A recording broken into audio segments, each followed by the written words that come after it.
Ligadinhos nas coisas ao nosso redor, nas coisas da China.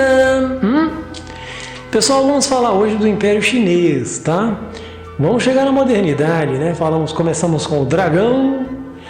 Vamos falar do Império Chinês, da história da China, começando pelo Império Chinês. Será que passou o Império Chinês? Durante o período imperial, a China era predominantemente agrária, ou seja, uma cidade, um lugar que vivia do campo, né? Da roça. Situação que ficou até a Revolução de 1949.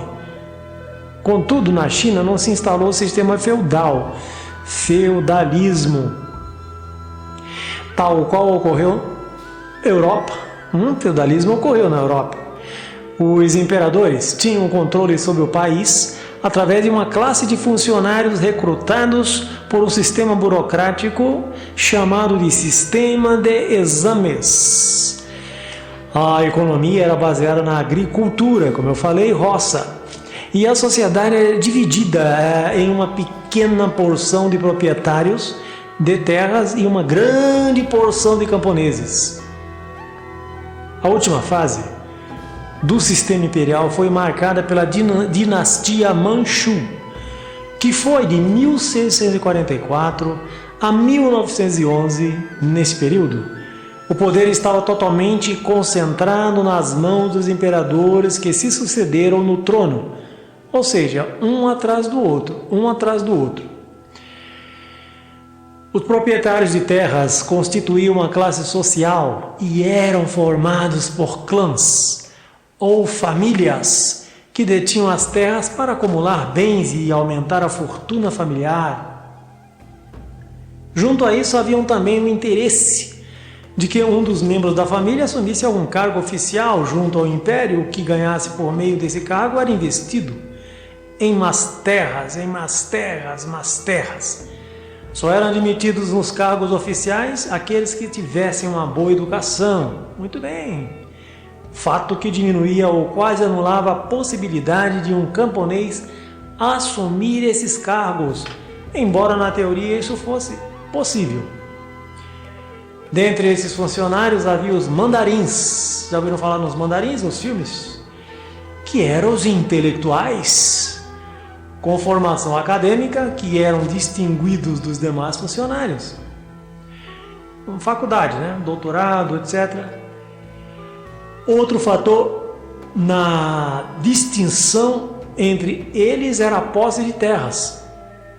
Aqueles que possuíssem terras dominavam a mão de obra camponesa e assumiam os cargos oficiais mais importantes, ou seja, aqueles que diziam respeito ao controle de terras. Os proprietários de terras dependiam da autorização do império para realizarem obras, sistemas de irrigação ou construções em suas terras que ajudassem nas colheitas. O sistema imperial entrou em colapso no século XVIII através da pressão que a grande massa de camponeses fez sobre as terras cultiváveis, que nesse período estavam em 80% pertencente aos senhores fundiários e apenas em 20% na posse dos camponeses. Não dá certo. Vai haver bagunça. Vai haver revolução. Vamos dividir o pão, minha gente. Final do século XVIII, a indústria e o comércio começaram a avançar, mesmo com a resistência do império, pois havia a pressão interna dos camponeses e a pressão externa por parte dos países europeus, que tinham interesses militares e comerciais na China. Surgiram então os núcleos urbanos e a burguesia comercial, juntamente com o processo de modernização do país. Em consequência disso, houve uma oposição à centralização do poder político e ao sistema imperial. Tentando inutilmente resistir às forças internas e externas, lá da Europa e outros países, às rebeliões e aos movimentos anarquistas, a dinastia Manchu teve que tentar concentrar recursos materiais e desalojar a pequena classe privilegiada formada por burocratas e senhores fundiários, donos de terras. Por isso que a gente fala, eu não tenho fundos. Quando eu tiver fundos suficiente, eu faço tal coisa.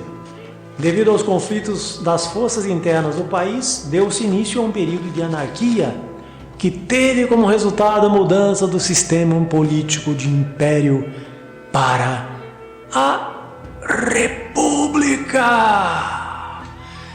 Auxílio luxuoso.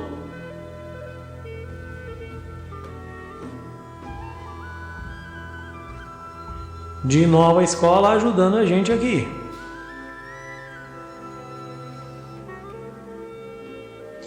Obrigado. Se inscreva, comente e compartilhe. Falou!